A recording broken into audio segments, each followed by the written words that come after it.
ესე იგი მეგობრებო, დღეს გვაქვს ესეთი შეკითხვა შემოვიდა დონაციიდან. საიდუმლო ნაძვის ფესვებს დიდი მადლობა. იმ ერთ-ერთ ლინკზე მე ვისაუბრებ გაკვირით, უბრალოდ გადავხედავ ვიდეოს. წინა დონაციის შეკითხვა რაც იყო, იმაზე გავამახვილებ ყურადღებას. თუ გაქვს ლაშა ეს თუ გაქვს ნანახი და რას ფიქრობ ამაზე?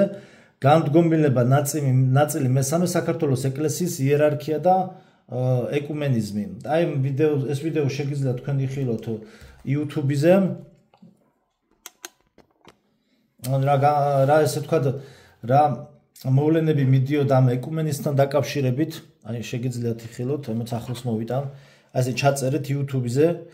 ნაწილი მესამე წინა ნაწილებიც იქნება.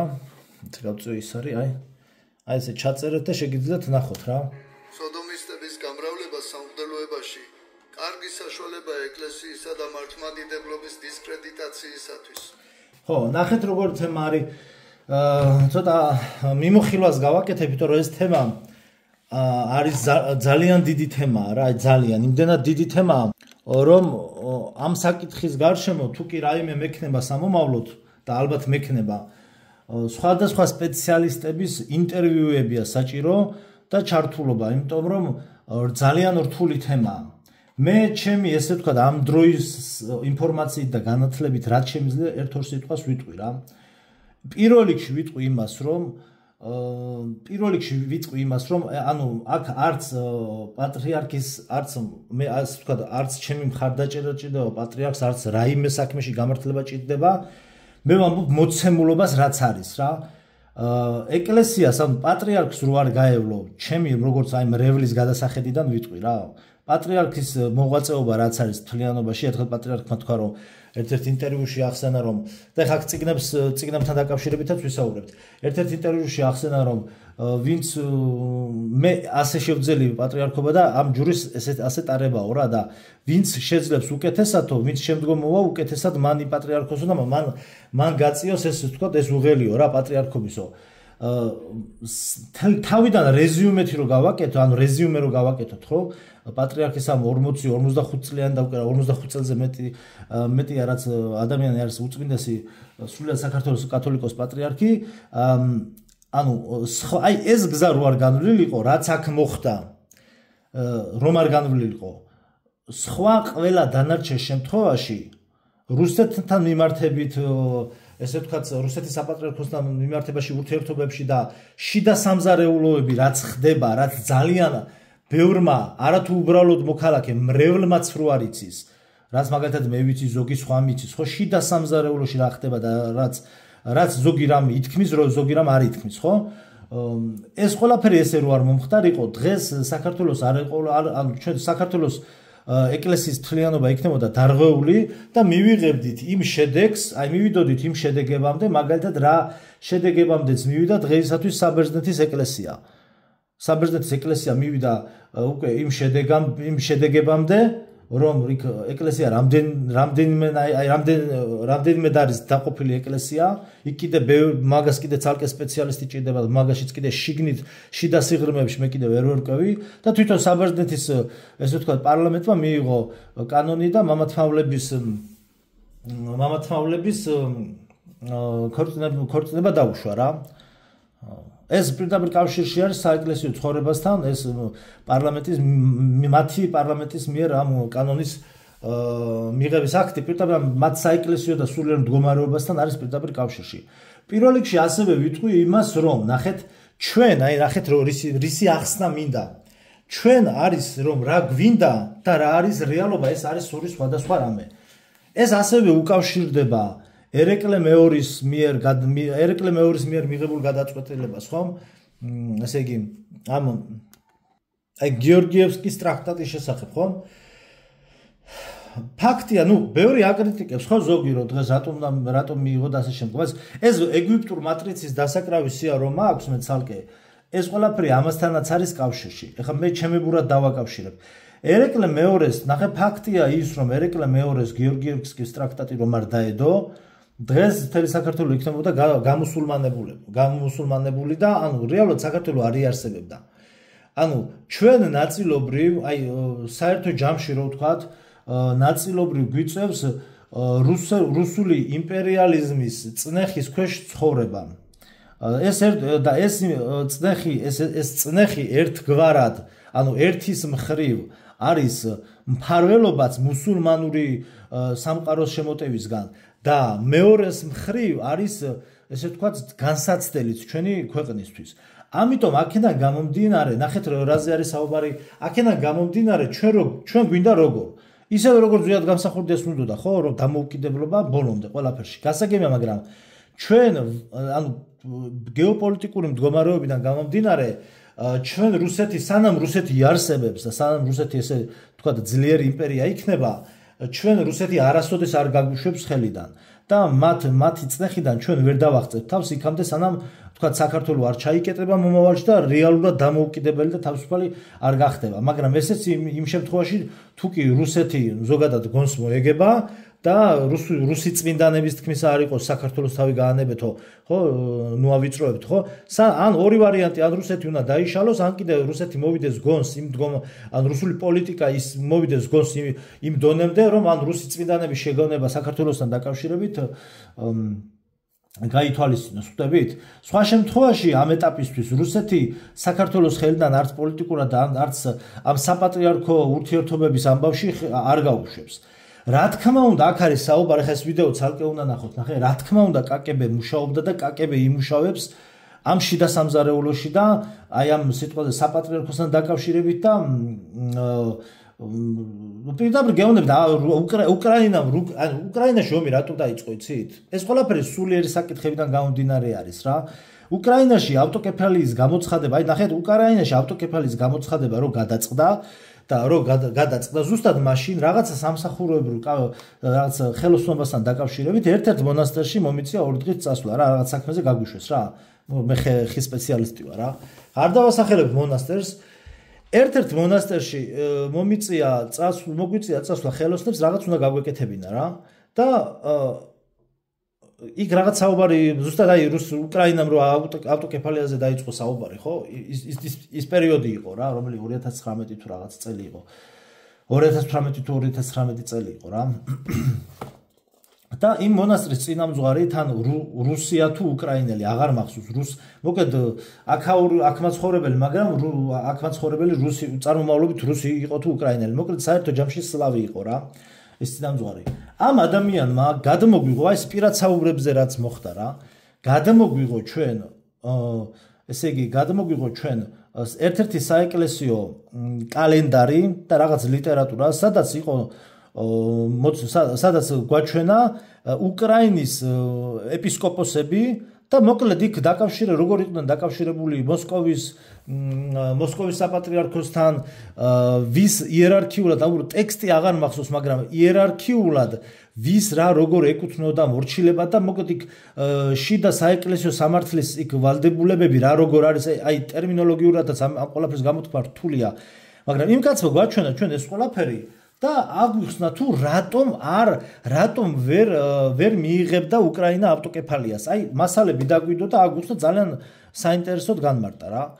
ხო, ანუ აქ რაზე არის საუბარი, იცით რომ ძალიან რთულია აი ამ საკითხების ესე მარტივად გადაჭრა, თქვა შენ ავტოკეფალია მიიღო. ანუ შეიძლება თქვა რაშუაშია, მაგრამ პატრიარქმა მაგალითად საბერძნეთის იქ ათონის მთაზე გაუშვა რამდენიმე მეცნიერი, რომლებმაც ათონის მთის არქივებიდან ამოიღეს ისეთი მასალები, რომელი მასალების შესახებ თვითონ იმ არქივის ვისიც იყო, ხო, ანუ და ბერების და იმათ, ხო, ასე ვთქვათ, მონასტრის.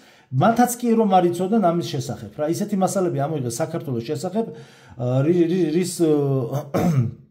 რის საფუძველზეც ჩვენი ავტოკეფალია იქნა აღიარებული. ანუ ავტოკეფალიის აღიარებას თავისი წესგანგება გააჩნია.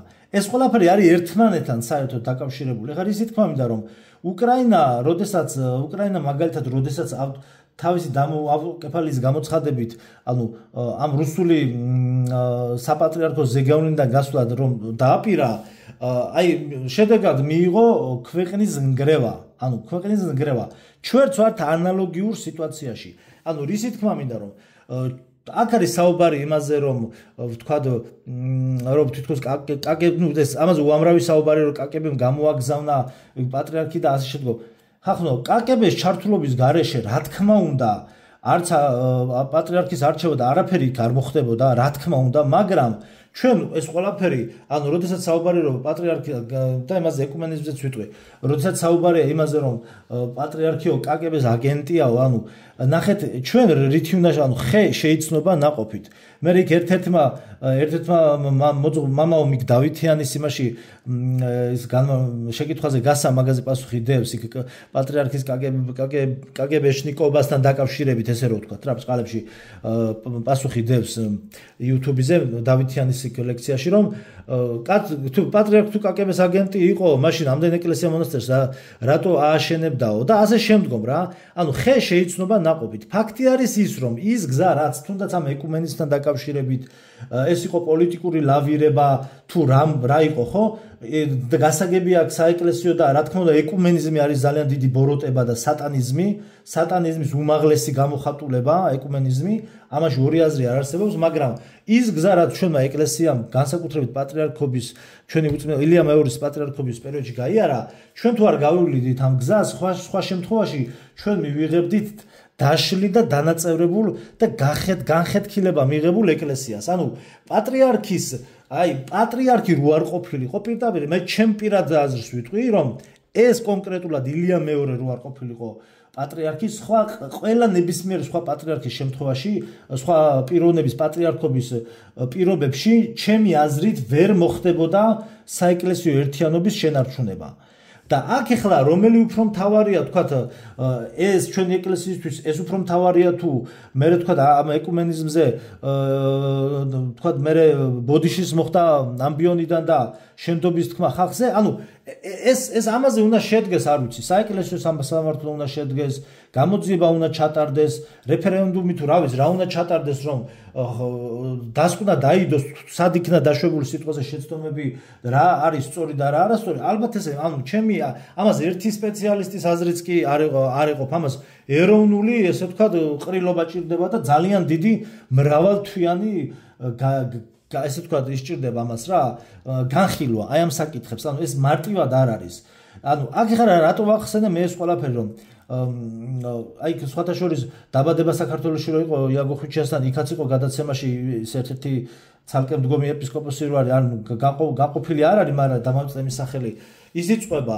რომ ანუ აუცილებლად ნახეთ თვითონ მანიპულაციისა და კონტროლისთვის ხო მოსკოვის საპატრიარქო და რუსეთი და მოსკოვის საპატრიარქო აუცილებლად მანამდეც და ეხლაც ხო აუცილებლად ჩანერგილ სასულიერო პირებს შემოაგზავნեն და ეკლესიაში ეს ესე იქნებოდა ანუ ეს ესე იქნებოდა იმიტომ რომ აი ნახეთ როგორი მომენტია რუსეთი ხო რასაკეთებს რუსეთი ნახევარ მსოფლიოს ბომბავს და ამავდროულად არის მართლმადიდებლობის ყველაზე დიდი დამცველი სამყაროში მაგრამ თან ამ დროს შიგნით ჩანერგილად შეიძლება გამოგიგზავნოს მამათმავალი ანუ შენს ეკლესიაში მამათმავალი სასულიერო პირები და არის კიდევ ისეთი ფაქტები რაზეც მე ვერ ვისაუბრებ და ძალიან ბევრი რამე მე ვიცი ხო და ბევრმა მრევლის წევმა ვიცით დღესაც არიან მსგავსი ჩანერგილი სასულიერო პირები მე როგორც ვიცი ეხლა მე ვერაფერს ვერ დავასტურებ და დავამტკიცებ მაგრამ ამ სასულიერო პირებს მე 30 წელია ვიცნობ 30 წელია ხახმა ვიცნობ და ყველა ვიცის ვინ არის და რა და როგორ მაგრამ აქ საუბარია იმაზე რომ ეს ყველაფერი რო ესე არ მომხდარიყო და მცირე დამთმობებზე მაინც რომ არ წასულიყო პატრიარქი დღეს ჩვენ ვერ მივიღებდით ერთიან ეკლესიას ეკლესია იქნებოდა დანაწევრებული ეს არის ფაქტი ხო დანარჩენს ჭირდება ამ ყველაფერს განხილვა და საუბარი ნახეთ ახლა რაზე არის საუბარი ჩემი ლექტორი იყო აი ეგ ბატონი სერგო ვარდოსანიძე საქართველოს ისტორიას და ეკლესიის ისტორიას ჩვენ გვასწავლიდა და შეხედათ მისი გამოცემული წიგნები ეს წიგნები თქვენ საერთოდ არც გექნებათ ნანახი სრულიად საქართველოს კათოლიკოს პატრიარქი უწმინდესი და უნეტარესი ქრისტეფორე მესამე ციცქიშვილი აი აქ ვიდეოში რაზეც არის საუბარი აი წიგნი მასთან დაკავშირებით აი მისი ისტორია კათოლიკოს პატრიარქი უწმინდესი და უნეტარესი ამბროსი ხელაია აი 1921-27 წლები ნახეთ საკითხი აქ როგორ დგას შემდგომ დღევანდელი აი სერგო ვარდოსანიძის თბილისის სემინარია აკადემია 2008-2010 წლებში ამაზე ცალკე შეიძლება კიდევ ვისაუბროთ. ქართველი მღვდელმთავრები მე-20-21 საუკუნეებში. აი ბატონი სერგო. უბრწყინვალესი პიროვნება და აი ერთ რასაც ვიტყვი ბატონი სერგოს ლექციებს ვინც დასწრებია, ეგრევე დაავიწყდება ის აზრი, ანუ ეგრევე გაუქარწყლდება აზრი სტალინის წმინდანობის შესახებ. აი აქაც არის სხვადასხვა მოცემული ამ ვიდეოში სტალინის მიერ სტალინი როგორ ანადგურებდა ეკლესია მონასტრებს და ეკლესიას როგორ ებრძოდა პირდაპირ თვითონ სტალინის გაგზავნილი წერილებში რომ არის ყველაფერი. აი ეს ყველაფერი აი თელი მე-20 საუკუნის მღვდელმთავრები. ანუ საკითხი იდგა აი აქ ესე რომ ეს წმინდა ნახეთ როგორ მომენტია ეს წმინდანები ხო ეს წმინდა პატრიარქები მე-20 საუკუნეში ესე იგი ებრძოდნენ საბჭოთა ხელისუფლებას. ჩემი დიდი ბაბუები ახლა აქ არ მაქვს ფოტოები მომავალში შეიძლება გაჩვენოთ ახლა რაღაცები. ჩემი დიდი ბაბუები ყველანი იყვნენ მღვდლები. ყველანი იყვნენ მღვდლები, მღვდელმონაზვნები და ასე შემდგომ. ხო და მაგალითად ერთ-ერთი დიდი ბაბუა მე ნახევარცხოველმა მღვდელი იყო, მე უკვე განიმოსა. მე იმხელა მე-20 საუკუნის შემდგომ და მასწავლებლად გააგრძელა ეს საბჭოთა კავშირის შექმნამდე გეუბნებით და მასწავლებლად ანუ რუსეთის იმპერიალიზმი ისე დევნიდა საბჭოთა კავშირის შექმნამდეც კი ისე დევნიდა სასულიერო პირებს მე საპატრიარქოს უწყებაში წავიკითხე ერთ-ერთი ანუ მაინტერესებდა ხოლმე რომ რატომ განიმოსა ჩემი დიდი ბაბუა რა და ერთ-ერთ საპატრიარქოს უწყებანის ერთ-ერთ სტატიაში ეწერა ერთი მღვდლის ისტორია რა ერთი ჩვენი მართლმადიდებელი მღვდლის ისტორია რომელმაც დაახლოებით 70 ჯერ თუ 80 ჯერ მიმართა სხვადასხვა ეპარქიების მეუფეებს, ეპისკოპოსებს დაახლოებით 70 ჯერ თუ 80 ჯერ მოხდა მისი სადღაც გადაყვანა. ანუ სხვადასხვა სოფლებში და რაიონებში გადადიოდა. ანუ სასულიერო პირების რუსეთის მიერ სასულიერო პირების იმდენად დიდი დევნა მიდიოდა. ჩემი დიდი ბაბუა მამა ვლადიმერი იყო და მაინც ესე მოვიხსენებთ როგორც მამა ვლადიმერს რა. მღვდელი იყო რა და მისი მამაც მღვდელი იყო და დიდი ბაბუებს მღვდლები იყვნენ რა. ასევე ათონის თაზე მოღვაწე ბერები და ასე შემდგომ რა და აქ იმას მოვაყოლე რომ ეს პატრიარქები საბჭოთა ხელისუფლებას თავგანწირულად ებრძოდნენ. ხვდებით? ანუ იმ პერიოდში ასე იყო. შემდგომ მოდის ბუწმინდასი და უნეტარესი ილია მეორე, რომელიც ანუ ტაქტიკას ცვლის, არ ებრძვის საბჭოთა ხელისუფლებას და აი მოდი დავსვათ შეკითხვა, საბჭოთა ხელისუფლებას რა ინტერესები ჰქონდა საქართველოს ეკლესიასთან მიმართებაში. ერთადერთი რამე ალბათ არ ვიცი, სტალინი რო ანგრევდა ეკლესიას, მაგას თავი რო გავანებოთ, ხო? აი მე პატრიარქობის პერიოდში ერთადერთი რამე რომ ალბათ ჩემი აზრით შეიძლება დამატებით კიდე რაღაც სხვა საკითხებიც იყოს, რაღაც კომენტარებში თქვენ დაამატეთ, მაგრამ ალბათ ერთადერთი რამე მოთხოვნა ჰქონდათ პატრიარქისგან ის რომ არ ებრძოლა რუსეთის საპატრიარქოს წინააღმდეგ და რუსეთის საპატრიარქოსთან მჭიდრო კავშირში ყოფილიყო ეს საეკლესიო მოღვაწეების და დიპლომატიური ურთიერთობები. ალბათ ეს ჰქონდათ ძირითადი მოთხოვნა. უწმიდესმა ეს მოთხოვნა ესე ვთქვათ შეასრულა. და ამ ყველაფრის ხარჯზე ჩვენ მივიღეთ, ანუ ამ დაპირისპირების ენერგია თლიანად ეკლესიაში მოხდა, ანუ ამ დაპირისპირების ენერგიის გარდაქმნა მოხდა იმის რომ იმ ხრივ რომ აშენდა ამ საქართველოში აშენდა ეკლესია, ამხელა ეკლესია მონასტრები. და ან დღეს რაც არის, ახლა აი მოიცა სად იყო, აი ახლა გაჩვენოთ აი აქ იყო მე მგონი. სადღაც მგონი. აი რამ მდგომარეობაში იყო წაღალ თვალიერებდი ფოტოებს. ცოტა ნახოთ დავყავზო. ხო, აქ არის ახლა მოცემული სასულიერო სემინარ აკადემიის დეკანები, პედაგოგები, აი 1998 წლის პირველი კურსი. სასულიერო აკადემიის პირველი კურსის სტუდენტები 1998 წელი. 1 ოქტომბერი, 98 წელში მე დავიბადე.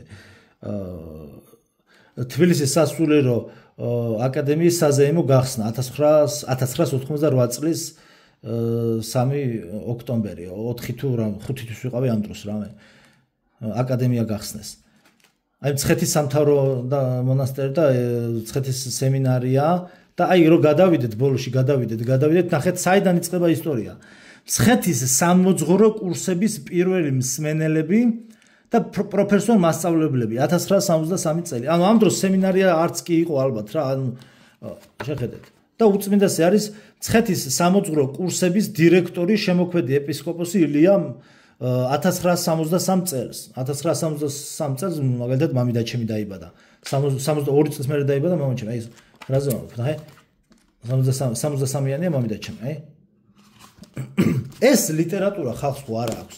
ხალხს ხო ესეთი რამე არა აქვს წაკითხული, არა მთელი ამ მსგავსი ლიტერატურა და ხელა ბიბლიოთეკები ხო არა აქვს ხალხს. ყველაფერს ისმენს ეს ხალხი ძირითადად ტელევიზიებიდან, ხო, ამ საეკლესიო ასე თქვა, ტელევიზიებიდან საეკლესიო პირების ლანძღვა და თქვა YouTube-ზე ეს რაც არის განხილული, ძალიან კარგი ეს გადაცემა რო არის განხილული. შიდა დაპირისპირებები იქ მოხდა, იქ ერთ-ერთი მამაოს დროსაც, ხა სახელმწიფო ძალიან ცნობილი მამაოს დროსაც მამა თეოდორე, როგორც ვიცი ხო, მამა თეოდორე, მე როგორც ვიცი, მამა თეოდორე გიგნაძის მთელი ჯგუფი აჯაყდა. აი აქ და მე მამა თეოდორე მე მობრუნდა ესე ვთქვათ რა. და მამა თეოდორე გიგნაძის ჯგუფი იყო, კურსი იყო, რომელიც აი აქ მთელი ის ჩამოწერეს რა, მოკლედ იქ მოხდა რამდენიმე სასულიერო სემინარი აკადემიაში, რამდენჯერმე მოხდა ამ პატრიარქთან დაპირისპირება, ამ ეკუმენიზმთან დაკავშირებულ პრობლემებზე ჩამოწერეს სია და მთელი მოკლედ წარუდგინეს და ეს როგორ რამე ეცი რომ ანუ თუ მომავალში შევძელი აუცილებლად ჩავწერ ინტერვიუებს რა სპეციალისტებთან, იმიტომ რომ მაგრამ ამ ყველაფერს თავისი გაგრძელება გქონდათ. აქვს კიდე არის ისეთი საკითხები, რაზე აი როგორ გითხრათ, ვინც ასე ვთქვათ, ვინც განუდგა და ვთქვათ, მათ მიაჩნიათ, რომ სწორედ მოიქცნენ, რომ ვთქვათ, ეკუმენიზმში შემავალ პატრიარქს აღარ დაემორჩილებენ და ასე შემდგომ. მათ შთამომავლობაში ხახნო ისეთი რაღაცები მოხდა, რომ მე ვერ მოვყვები. მაგრამ აი აქ ახლა რაზე ვახსენე ბატონის ერგოს წიგნები. აქ ორ ფაქტს უნდა მივაქციოთ ყურადღება. აი ბატონის ერგო აი აქ მოიცადე, აი აქ წერია ბატონოს ერგო ვარდოსანიძე, რომელმაც გამოსცა წიგნები, შეხედეთ, აი ამ პატრიარქების შესახებ, რომლებიც საბჭოთა ხელისუფლებას ებრძოდნენ, მან ასევე გამოსცა უწმინდესის შესახებ, მთელი მისი მოღვაწეობის შესახებ აქვს გამოცემული ლიტერატურა. სად იყო გამოსაცემა? მოიცადე წამს. აი აქ ბოლოში უწერია. მე ნანახიც მქონა არ მიყიდია ეს, ანუ სრულიად საქართველოს კათოლიკოს პატრიარქი უწმინდესი და უნეტარესი ილია მეორე 2008 წელი. ანუ პატრიარქზე აქვს ძალიან დიდი წიგნი გამოცემული. ანუ ის თქვა მინდა რომ ადამიანი რომელიც ეკლესიის ისტორიის ეს თქვა სპეციალისტია, გამოცემული აქვს იმ პატრიარქების ესე ვთქვათ ისტორია, რომლებიც საბჭოთა ხელისუფლებას ებრძოდნენ და ასევე იმ პატრიარქის, რომელიც არ ებრძოდა საბჭოთა ხელისუფლებას და არც ესე ვთქვათ, არც ჩვენს ხელისუფლებას, ხო? ეხა იქ იმაზე რა ქვია სააღდგომო და საშობაო ეპისტოლეებში მამათმავლებს და ვინც არის ყველას რო ამხელს და ერესები რაც არის და თუნდაც ხელოვნური ინტელექტის საშიშროება რაც არის, ანუ პატრიარქის საშობაო და სააღდგომო ეპისტოლეებში რაზეც არის საუბარი, მან ის რაც რაზეც უნდა ამხილოს ზოგადად თავრობა იქნება თუ მოქალაქეები თუ ზოგადად იდეოლოგიას, სამხელი რაც არის ყველაფერში ამხელს სააღდგომო და საშობაო ეპისტოლეებში ჩვენი უწმინდესი, მაგრამ ეგ სხვა საკითხია, მაგრამ პოლიტიკურ დონეზე დაპირისპირებაში არ შესულა და ნახეთ, ანუ ამასაც, ანუ ამ ასეთ პატრიარქებზეც არის ესე ვთქვათ გამოცემული ლიტერატურა და ასევე უწმინდესის შესახებ ძალიან დიდი ყდიანია, მე მგონი ერთი იყო ადრე გამოცემული და მე მეორე უნდა გამოეცა. დიდი ნაშრომებია უწმინდესის ცხოვრების შესახებ. ეს ერთი და მე მეორე კიდევ თუ კი ნახეთ რას ვამბობ, თუ კი სამხელი იქნებოდა, თუ კი რაიმეში სამხელი, ანუ უნდა ემხილებინა ვინმეს პატრიარქი, ანუ ვერავინ ვერ დასწამებს იმას, რომ მამა გაბრიელი, ანუ წმინდა გაბრიელი, მამა გაბრიელი, ჩვენ წმინდანი სალოსი, ვინც არის, ვერავინ ვერ იტყვის იმას, რომ აი მამა გაბრიელი მაგალითად მოისყიდა პატრიარქმა, ან ვინმე მფულიაჭი, კაც იყო სალოსი. კაცმა დაწვა, ნახეთ, დაწვა ლენინის პორტრეტი და ის რაც იყო რაღაცა ჩამოკიდებული პლაკატი, ლენინის პლაკატი დაწვა. იმიტომ რომ ეს ეგვიპტურ მატრიცას უკავშირდება, ანუ ჩვენ ვართ აი ამ რაზეც ვისაუბრეთ, ეგვიპტური მატრიცის დასაკრავსიაში შედით და უყურეთ. ანუ ეს არის ეგვიპტური მატრიცა, ანუ ეგვიპტური სატანისტური, სატანისტურ სიმბოლიკაზე აწყობილი საბჭოთა ხელისუფლება და ამასთან მიმართებაში, ძალიან რთული, ამ ყველაფრის გარეშე ის რაც სამოღვაწეო ასპარეზი რაც ჩვენ მოუწმენს და ჩაატარა, ამის გარეშე ვერც ის იქნებოდა ამდენ ხანს პატრიარქი, ურთიერთობაში, ანუ შენ თუ სისტემაში არ შეხვალ, შენ ვერ შეცვლი ისე სისტემას. ნახე, შენ დაეჯახები სისტემას, მას ამხელ მოკვდები, გარდაიცვლები, მოგკლავენ, კვლერს გამოგიგზავნიან სხვადასხვა პატრიარქების შემთხვევაში და წმინდანად შეირაცხენ, მაგრამ შენ ვერ შეცვლის სისტემას თუ შიგნით არ შეხვალ რა. ამ შემთხვევაში ჩვენი უწმინდესი შიგნით შევიდა ამ სისტემაში და შიგნიდან შეცვალა საქართველოს რეალობა. მე ასე ვიტყოდი რა და შეცვალა ბევრად უკეთესობისკენ. დღევანდელი დღეს რო ლიტერატურა არის გამოცემული და დღეს რო ეკლესია მონასტრები არის აყვავებულ მდგომარეობაში ძალიან მიუხედავად იმისა რომ ძალიან ბევრი დარღვევა ხდება მაინც, იმიტომ რომ ადამიანური ფაქტორია და ბოროტება და ცოდვა მძლავრობს ყველგან და ძალიან ბევრი არასასიამოვნო ფაქტი ხდება ხომ? მიუხედავად ამისა, დღეს რომ ანუ მართლმადიდებელ ქრისტიანს დღეს რომ პირობები აქვს იმისთვის რომ წლარ ჩვიდა დილოცოს გინდა მონასტერში წადი, გინდა იმ მონასტერში გინდა წადი, გინდა დაისვენე, გინდა რა ვიცი, ბერობის გზას დაადექი, გინდა დლობის გზას დაადექი, სასულიერო სემინარია აკადემიაში სწავლა უფასოა. ეს ყველა პატრიარქი იღებს, ანუ ძალიან ბევრი დადებით რამ მოხდა, რაც ამ მთელი ამ განვლილი გზის გარეშე ვერ მოხდებოდა.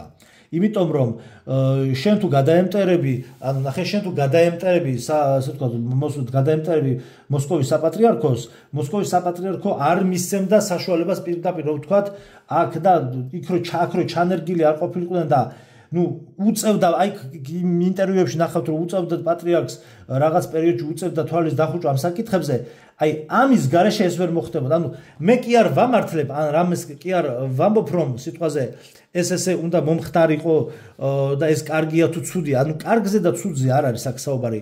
სამყარო და ჩვენი ცხოვრება ბევრად რთულია რა და ეკუმენიზმის აქ რაც არის პრეტენზიები წამოყენებული საეკლესიო კრებების დადგენილებები და წმინდა მამათა დადგენილები, ყველაფერი სწორია. ის მამაოები, რომლებიც ესე ვთქვათ, აჯანყდნენ და მათმა პროტესტმა გამოიწვია საქართველოს ეკლესიის ეკუმენიზმიდან გამოსვლა, ეს ყველაფერი არის ძალიან კარგი რაც მოხდა. აქ კომენტარებში შეწერა ის იმ გადაცემასაც უყურე ხა თითქმის ბოლომდე ნახე ხა. ტაბულაში ყავდათ მამა გელასი აროშვილი მიწვეული რელიგიებზე საუბარი რო არის ხოლმე, იქაც გასაგებია, იქაც უსმინე, ეს ყველაფერი ამას ყველაფერს ჭირდება განხილვა და სხვადასხვა სპეციალისტების, საეკლესიო სამართლის სპეციალისტების დაჯდომა და ამ ყველაფერზე საუბარი. ეხა უბრალოდ მინდა ერთი რაღაც მოგიყვეთ რა. ნახეთ, ერთი ძალიან საინტერესო ფაქტი მოგიყვეთ, ჩემმა მოძღვარმა გამოსცა შარშან პატრისტიკული მემკვიდრეობა ქრისტიანული მწერლობის სანგანძური და ეხლა ზუსტად გუშინ გახდათ მეგობრებო, გუშინ გახდათ ამ წმინდანის ხსენება. წმინდა ოსი აღმსარებელი კორდუბელი ეპისკოპოსის რა. რა კავშირში არის წმინდა ათანასე დიდი, ამ წმინდანთან. მოდი ერთი წამით წავიკითხოთ, გუშინ იყო მისი ხსენება. წმინდა ოსი აღმსარებელი მეოთხე საუკუნეში მოღვაწეობდა, იგი 60 წელზე მეტი წლის მანძილზე წინამძღვრობდა კორდობის ესპანეთის ეკლესიას. წმინდა იმპერატორი კონსტანტინე დიდი 306-327 დიდ პატივს სცემდა მას და თავის უახლოეს მრჩევლადაც გაიხადა. სწორედ ოსიას რჩევით მოიწვია ღვთისმოყვარე ხელისუფალმა ნიკეის პირველი მსოფლიო კრება 325 წელს. წმინდა მამა ამ კრების ყოველ დადგენილების ქვეშ პირველი აწერდა ხელს 347 ანუ ყველა დადგენილებაზე, ანუ დადგენილებები რაც იქნა მიიღებული ამ პირველ საეკლესიო კრებაზე, ეს ადამიანი აწერდა ხელს რა და 347 წელს იგი თავმჯდომარეობდა სარდის ადგილობრივ კრებას.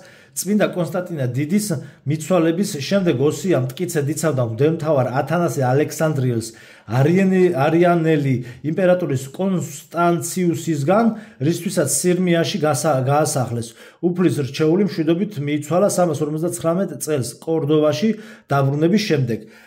ეხლა წავიკითხავთ ალექსანდრე დიდის ბოდიშით ალექსანდრე კი არა, წმინდა ათანასე ალექსანდრიელის ისტორიას ერთ ფურცელს წავიკითხავთ და გეტყვით შემდგომ რა მოხდა ამ ორ ადამიანს შორის. ნახეთ, აი მოდი წავიკითხოთ. ხო, სანამ გავაგზავნებ, სიტყვა დამიგრძელდა და დამოვიწყდა რომ ეთქვა, რომ თუ სამხელი იქნებოდა პატრიარქობა, აი პატრიარქი მამა გაბრიელზე რომ ამოვდი, პატრიარქზე როდესაც ესე თქვა ცილისწამება, როდესაც მიდის რომ მამათმავლობასთან დაკავშირებით და ასევე მის კაკებეშნიკობასთან დაკავშირებით, ამ ორი საკითხიდან რომელიმე თუ იქნებოდა მართალი გინა ერთი და გინა მეორე კაკების აგენტობის შესახებაც, ხო? ეს რომელიმე რომ ყოფილიყო მართალი, მამა გაბრიელს აი ვინ დაუდგებოდა წინ, რომ ანუ ენაზე ვინ გააკავებდა ხახნო, კაცი იყო სალოსი, ანუ კაცი განკვეთილი კი არა და ასე თქვა და დაყენებული იყო, ანუ შეჩერებული ქონა მღვდელმოქმედება და ასე შემდეგ, ანუ ვინ ასე იგი ვინ პატრიარქის კრიტიკას და იმას ვინ დაუშლიდა და ვინ გააჩერებდა, ანუ სამხილებელი თუ იქნებოდა პატრიარქი რაიმეში, მე ესე მიმაჩნია რომ მამა გაბრიელის ვერავინ ვერ გააჩერებდა და აუცილებლად ამხელდა რა. და მამა გაბრიელის წმინდანობაში ეჭვი ნამდვილად არავის არ ეპარება და იმას ახლა ვერავინ ვერ იტყვის რომ მამა გაბრიელი იმიტომ შეერაცხეს წმინდანად რომ პატრიარქმა ესე ვთქვა სიკეთით უპასუხა რომ არ ამხილავ ესეთ რამეს ხა იმედია არავინ არ იტყვის და ვერც იტყვის კიდე იმიტომ რომ მამა გაბრიელის ახლა სასწაულები ნუ იცით ხა და ამდენი წიგნია გამოსული და მამაჩემიც იცნობდა და დედაჩემიც იცნობდა და მოკლედ ოჯახით ვიყავთ დაკავშირებული და მოკლედ ხა ამიტომ თუ კი რაიმე სამხილებ და მე მაგიტომაც თქვა პატრიარქთან დაკავშირებით მამა გაბრიელმა რომ ვინც პატრიარქს განიკითხავსო თავზე ნაკვერცხლებს იმაშვებაო რა იყრისო თავზე ნაკვერცხლებს იყრისო რა და ამიტომ ძალიან რთული თემაა რა ესე მარტივად ხელწამოსაკრავი თემა არ არის ფაქტია რომ პატრიარქომ ჩვენმა უწმესმა უდიდესი ღვაწლი გაწია მსგავსი ტიპის მმართველობა ეკლესიის ისტორიაში არც ხანგრძლივობით და არც მასშტაბებით არ დაფიქსირებულა ჯერა აი წმინდა ათანასე ალექსანდრიელი წმინდა ათანასე დიდი ალექსანდრიის მთავარეპისკოპოსი 373 წელი ეკლესიის უდიდესი მამა და მართლმადიდებლობის ბურჯი ანუ წმინდა ათანასე დიდზეა საუბარი მართლმადიდებლობის ბურჯი დაიბადა დაახლოებით 297 წელს ალექსანდრიაში კეთილმსახური ქრისტიანების ოჯახში მან შესანიშნავი საერო განათლება მიიღო მაგრამ ყველაზე სრულად წმინდა წერილი შეისწავლა. მომავალი მღვდელმთავარი სიყრმიდანვე გაიცნო ალექსანდრიის პატრიარქმა წმინდა ალექსანდრემ ერთხელ ბავშვები მათთან ერთად პატარა ათანასეც ზღვის ნაპირზე თამაშობდნენ. ქრისტიანმა ბავშვებმა გადაწყვიტეს მოენათლათ თანატოლი წარმართები. წამს მივაახლოვო.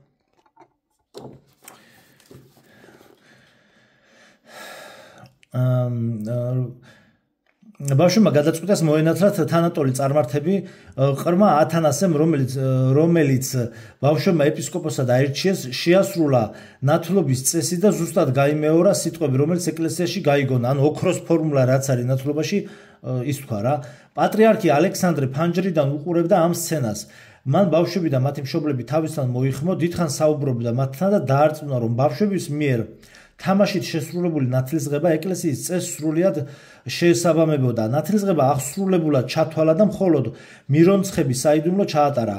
ამ დღიდან პატრიარქი აკვირდებოდა ყრმა ათანასეს სულიერ ზრდას, ჯერ მკითხველად დაადგინა, შემდეგ კი დიაკვნადაც აკურთხა. ამ დროს დაწერა წმინდანმა პირველი საღვთისმეტყველო თხზულებანი წარმართთა წინააღმდეგ და განხორციელებისათვის.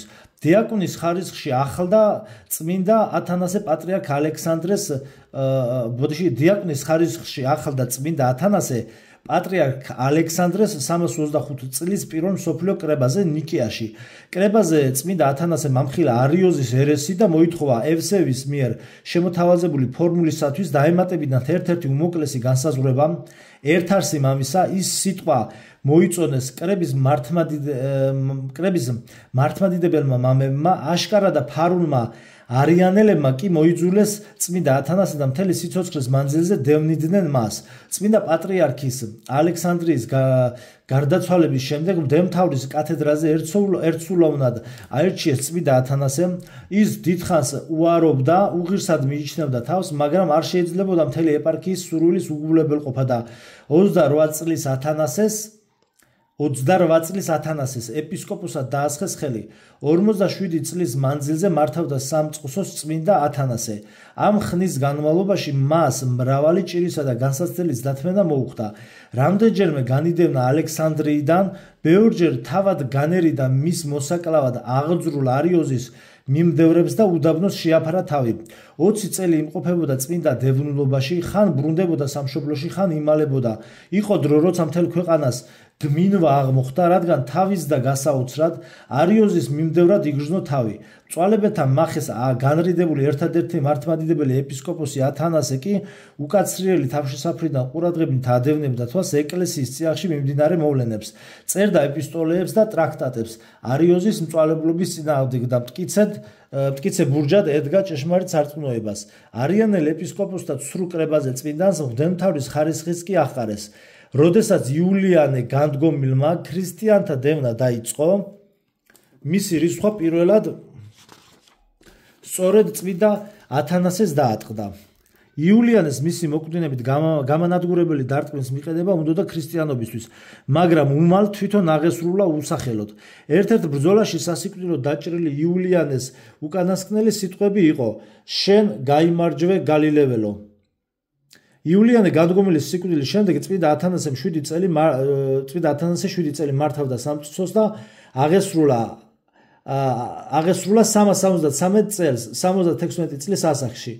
ჩვენამდე მოღწეულია წმინდა ათანასეს მრავალი თხზულება, მან დაგვიტოვა პირველი აგიოგრაფიული ძეგლი ცხოვრება ანტონი დიდისა, აგრეთვე აპოლოგია არიანელთა წინააღმდეგ, არიოზის მწვალებლობის ისტორია, აპოლინარის წინააღმდეგ, წმინდა წერილის სინოფსისი და სხვა. ქვემოთ წარმოდგენილი წმინდა ათანასე დიდის ძეგლები თარგმნა და დიდ ჯულის კანონში შეიტანა არსენ იყალთოელმა.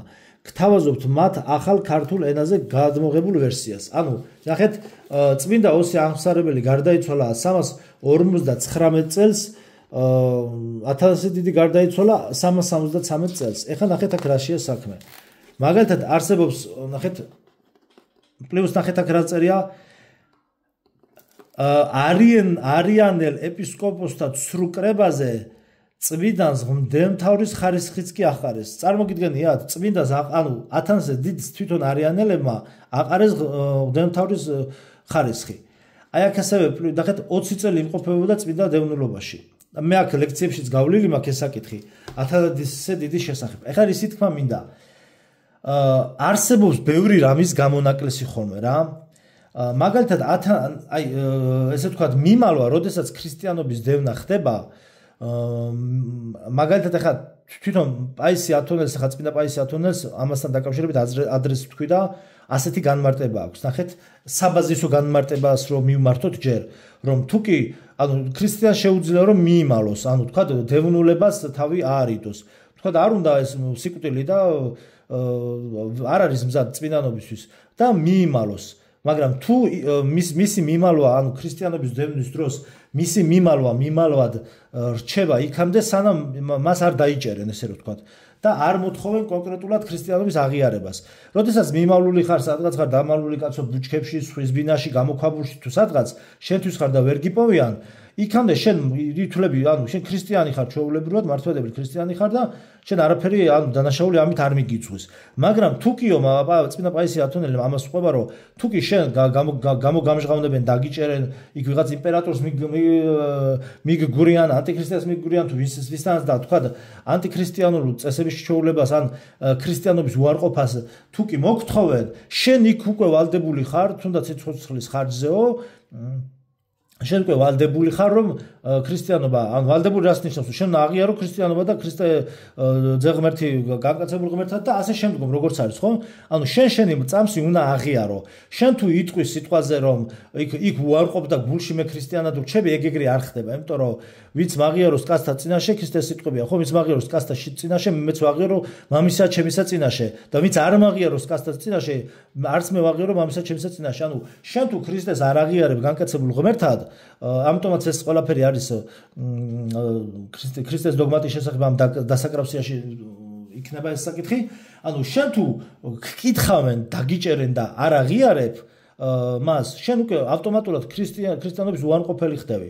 თუ გადარჩი და მე შეინან ეგ კიდე არის საკითხი, მაგრამ ათანასე დიდი შემთხვევაში ნახეთ რაზეა საუბარი, აქ ქრისტიანობის უბრალოდ უარყოფაზე და ესე ვთქვათ ეს საბაზისო არის უფრო ჩვეულებრივ მოქალაქე, ეს მოქალაქის პოზიციის მდგომარეობაში, მაგრამ ეს კაცი იყო პატრიარქი იყო უკვე, წარმოიდგინეთ, მღვდელმთავარი იყო რა.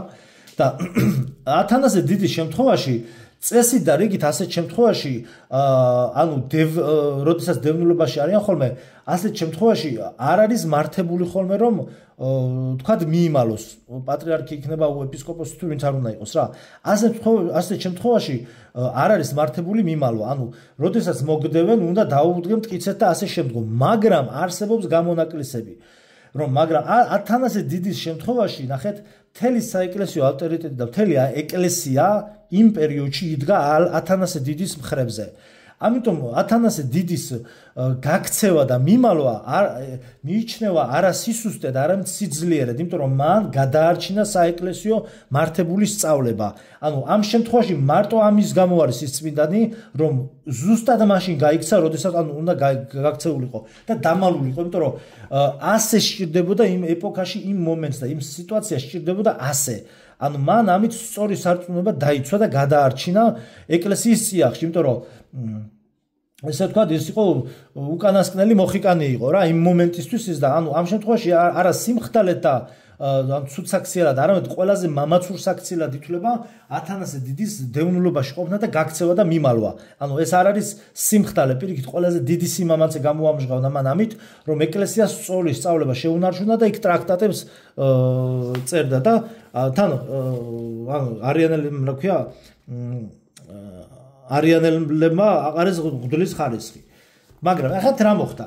წმინდა ოსი ესე იგი წმინდა ოსი აღსარებელი ნიკეის სოფლიო პირველი კლების დადგენილებას და ხეს მამაო მიქადაგა მე ეს მე არც ვიცოდი რომ როდესაც ხელს აწერდა მოხუცებულობაში მოკლედ რაღაცა დაუჭერიათ ეს და აი ზუსტად თავისივე ხელმოწერები რაც იყო უარ აყოფინეს ანუ უარყოფა ანუ როგორ ვთქვა უარყოფა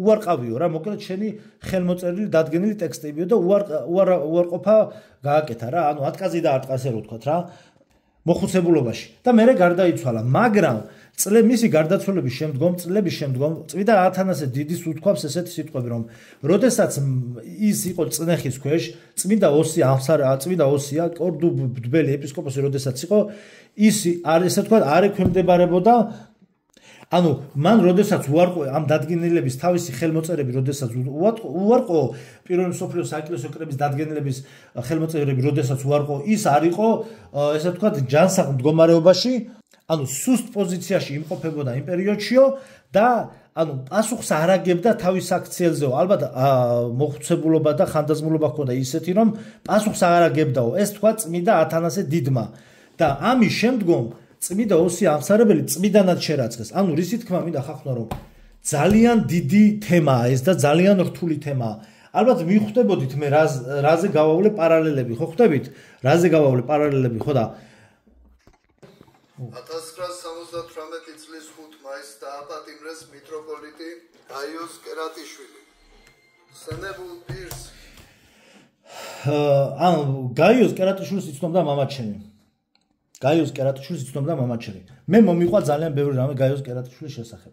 არ ვიცი ვკითხავ, შეიძლება ავდგე და თქვა გაიოს კერატიშვილის ამ მეუფის შესახებ და პატრიარქი რომ აირჩიეს იმ ამბებთან დაკავშირებით შეიძლება ავდგე და ჩავწერო ვიდეო. არ ვიცი, შევხედავ, გადავხედავ სიტუაციას. ანუ ეს არ მინდა, ანუ ეს როგორც ინფორმაცია ჩვენ ისე გვინდა მოვყვებ, მაგრამ არ გვინდა ისე გავაკეთო რომ თქვა ეკლესიის ავტორიტეტი შეილახოს ამით. ამიტომ ჩვენ მრევლი ვართ ჩვეულებრივად და ამიტომ შეიძლება ჩავწერო ნახოთ აი და მოგასმენინოთ რეალურად რა მოხდა იქ.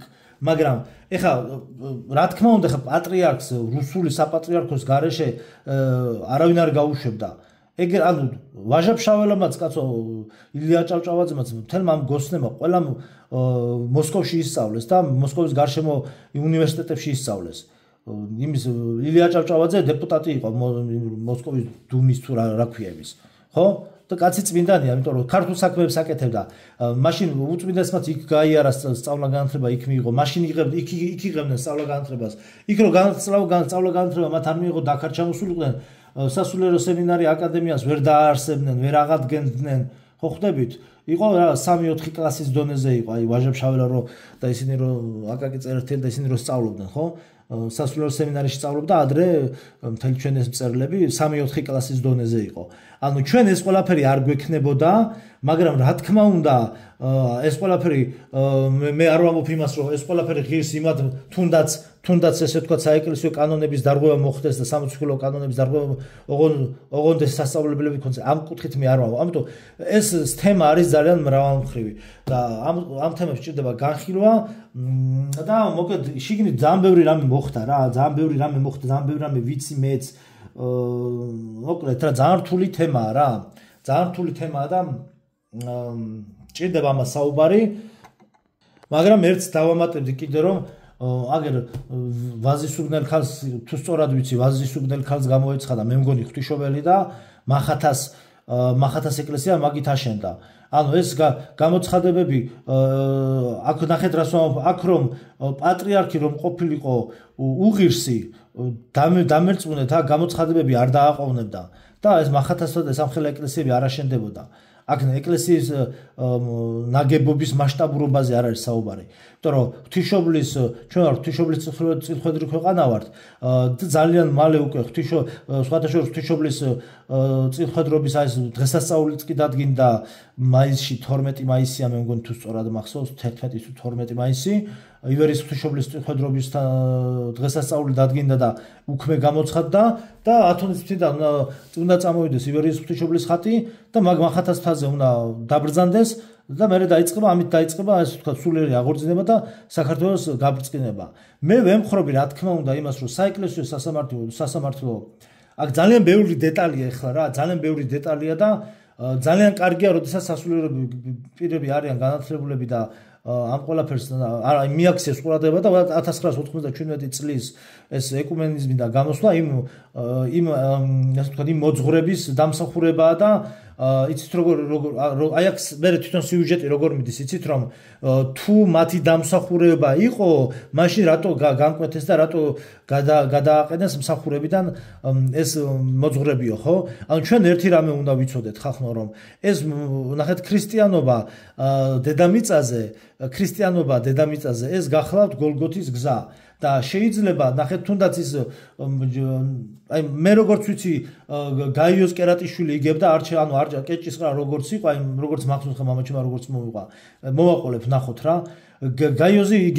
გაიოს შეიძლება და კი არა და მე მგონი იგებდა კეჭისყრა პატრიარქის კეჭისყრა რო იყო და გაიოს კერატიშვილი უნდა გამختارიყო პატრიარქი და უილიამ მეორე ესე ვთქვათ გახდა ხო და ნახეთ რომ და ეს ადამიანი რამდენიმე წლის წინ გარდაიცვალა და იყო ძალიან უწყინვალესი პიროვნება და შეიძლება იმით რომ ის ვერ გახდა პატრიარქი და ერთგვარ დევნულებაში აღმოჩნდა ანუ მან ამით გაიარა გოლგოთის გზა ჩვენ ღმერთის არავინ იცის არავინ უწყის ღმერთის გზები ხო ხვდებით აი ჩვენ არ შეიძლება ეს ადამიანი ამ ესე ვთქვათ დევნულობით ცხონდა შეიძლება ის ადამიანები ვინც სწორი მიმართულება მისცეს საპატრიარქოს და ამის გამო დაისაჯნენ ზუსტად ბოროტი ძალების მიერ დაისაჯნენ ბოროტი ძალების მიერ რომ აი ეს ღვაწლი გაწიეს და მათი გოლგოთის გზა შესაძლებელია ეს იყოს და ისინი ამით ცხონდნენ. ანუ ეს სამართლიანობა ბოლომდე თვითონ ეკლესიაშიც ესე ვთქვათ იმ რაღაცა იერარქიულ ურთიერთობაშიც არ არის ბოლომდე დამყარებული. ეს სამართლიანობა, სრული სამართლიანობა დამყარდება ყველგან და ყველაფერში ქრისტეს მეორე მოსვლის შემდგომ.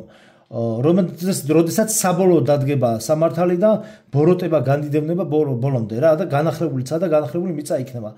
სხვა შემთხვევაში სხვა ამ პირობებში რაშიც ჩვენ ცხოვრობთ, ხო? უნდა იყო მზად ადამიანი, რომ შენ როდესაც ირჩევ სასულიერო პირობას კი არა უბრალოდ, შენ როდესაც ქრისტიანობას ირჩევ, შენ ხდები ქრისტიანი, შენ ხდები ქრისტეს მებრძოლი, მეომარი და შეიძლება თანამდებობიდანაც მოხსნან, მაგის გამო შეიძლება ის საეკლესიო იერარქიას დაკარგო და დაუმსახურებლად, რა თქმა უნდა. და აღმოჩნდა დევნილობაში, რომელიც სალოსი არ იყო დევნილობაში და მამა გაბრიელიც დევნილობაში იყო, მაგრამ მამა გაბრიელს არასდროს არ გაუკრიტიკებია და არასდროს ცუდი არ უთქვამს პატრიარქზე.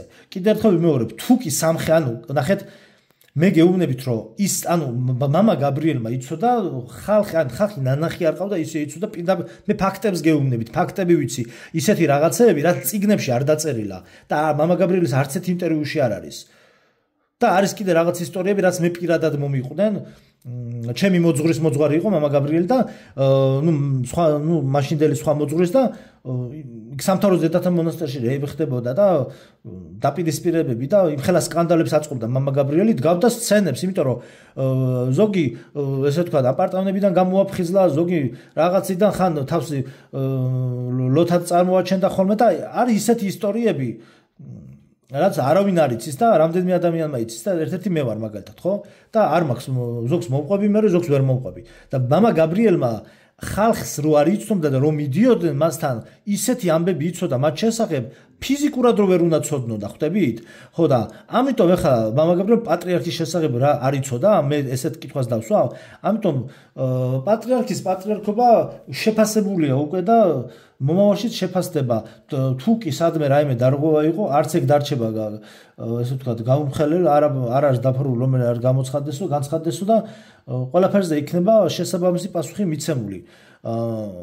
მაგრამ ავტორიტეტიც არ არის მარტო თრად აი ხა იქ მეორე ვიდეოში მამა გელასისთან ეგ არის რომ არც პატრიარქის არც თრად ანუ ზოგს ხა სუფრებზე ყავთ გაკერპებული, აი სუფრებზე სადღეგრძელოებში უკვე ზოგს გაკერპებული ყავთ. კი უნდა თქვა სადღეგრძელო ძალიან კარგია რომ დაწეს და პატრიარქის სადღეგრძელო, მაგრამ გაკერპების დონეზე არ უნდა მივიდეს ეგეც, იმიტომ რომ ყოფილა ასევე ყოფილა აი ედი შერჭელიძეს აქვს სხვათა შორის ერთ-ერთ ლექციაში ყვება იქ ორი პატრიარქი იყო, რომელიც მე რომელიღაცა მწვალებლობაში ამხილეს 2-3 საუკუნის შემდგომ და ანათემას გადაცეს მათი სწავლებები, ამ პატრიარქების სწავლებები რა. ამიტომ რომლებიც იყვნენ ძალიან დიდი ავტორიტეტები, მსგავსი რამეც მომხდარა. ამიტომ მივანდოთ ეს საკითხი სპეციალისტებს და რა ვიცი, ადამიანს თუ უნდა საღვთო ესე ვთქვათ განხრთობის გზა გაეროს და ეკლესიის გზა შეუდგეს, დღეისათვის ყველანაირი პირობა არსებობს საქართველოს ეკლესიაში. აი ლიტერატურა გინდა, სამრევლო სკოლები გინდა, საგალობლო სკოლები, უამრავი ხელობა, უამრავი კურსი არის, სასწავლო კურსი არის უფასო, დაგასაქმებენ კიდევაც, გინდა ექსტიქაროსანი გახდები და ასე შემდგომ. რა აი დღეს არის ეს ყველაფერი არის პატრიარქის დამსახურება და ამიტომ ამ ყველაფერს სჭირდება ორივე მხრიდან შეფასება რა. მეც ახლა ვერაფერს ვერ დავამატებ, სამომავლოდ თუ რაიმე ინფორმაცია მექნება განხილვა, ამ რელიგიურ საკითხებში აუცილებლად ამ რელიგიურ ჭრილში აუცილებლად გავაგრძელებთ ამ თემების განხილვებს ეკუმენებთან დაკავშირებითაც და ისედაც რა და გვექნება ვიდეოები მოკლედ და თქვენ დასვით შეკითხვები და გაგცემთ პასუხებს. არ არის აუცილებელი, ვისაც საშუალება არ აქვს, რომ დონაცია გააკეთოს, კომენტარებში დასვით შეკითხვები და YouTube-ზე კომენტარებში და კარგი შეკითხვები ვის ავტორს აუცილებლად გაგცემთ პასუხებს.